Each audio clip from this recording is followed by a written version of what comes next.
हिंदू धर्म को आतंकवाद से जोड़ने वाली कांग्रेस पार्टी के ही नेता ने आज हिंदू शब्द को ही शर्मसार करने वाला शब्द बता दिया। उनका कहना है कि हिंदू शब्द पर्शियन यानी कि फारसी भाषा का शब्द है, जिसका अर्थ इतना गंदा है कि वो बता भी नहीं सकते हैं। लेकिन हम आपको हिंदू शब्द कहां से आया, किस शब्द का वो अपभ्रंश है, ये बताते हैं। ये आपको जानना चाहिए, तभी शायद आपको एहसास होगा और इनको भी एहसास होगा कि हिंदू है क्या। कहा यह जाता है कि पारसी धर्म की स्थापना आर्यों की एक शाखा ने 700 ईसा पूर्व में की थी। जोरास्टर नाम के पैगंबर ने इसे धर्म के तौर पर संगठित किया। इसमें अत्रि कुल के लोग थे और कहा जाता है कि पारसी लोगों को स शब्द के उच्चारण में दिक्कत होती थी, इसलिए वो स को ह बोलते थे। ये लोग भारत में बहने वाली सिंधु नदी को हिंदू नदी कहते थे और इसके पूर्व दिशा में रहने वाले लोगों को हिंदू कहने लगे। ऋग्वेद में भारत को सप्त सिंधु कहा गया है। सप्त का मतलब सात और सिंधु का मतलब नदियां, और सप्त सिंधु यानी कि 7 नदियां। आपको पारसी किताबों में हप्त हिंदू लिखा गया है, यह मिल जाएगा। हालांकि इसमें एक अपवाद यह है कि अगर पारसी लोग सिंधु को हिंदू कहते थे तो उन्हें मौजूदा पाकिस्तान के सिंध प्रांत को हिंद प्रांत या सिंधी को हिंदी कहना चाहिए था, या फिर इस लॉजिक के आधार पर संस्कृत को भी उन्हें हंसकृत कहना चाहिए था। लेकिन ऐसा नहीं है।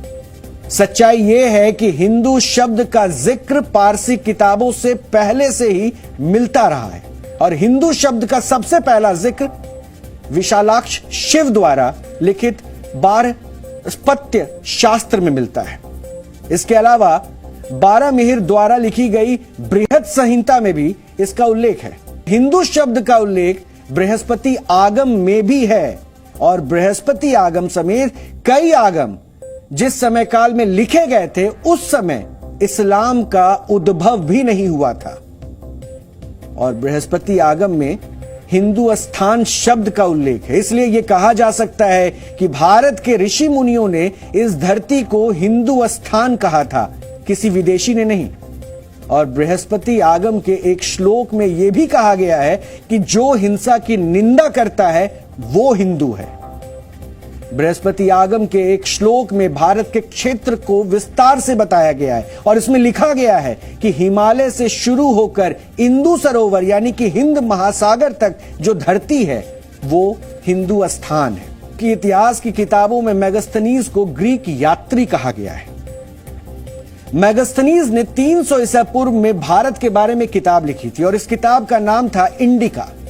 माना जाता है कि इंडिका शब्द भी इंदु से ही निकला हुआ है, और मेगास्थनीज की यह किताब इंडिका अगले 500 सालों तक पश्चिमी देशों में भारत की जानकारी देने वाली सबसे महत्वपूर्ण किताब थी।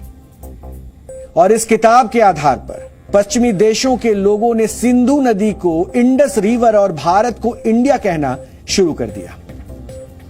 तो इससे यही पता चलता है कि हिंदू शब्द इस्लाम के आने से कई 100 साल पहले ही प्रचलित थे, और हालांकि अपने अपने क्षेत्र और भाषाओं के हिसाब से सबने इसका अलग अलग उच्चारण किया।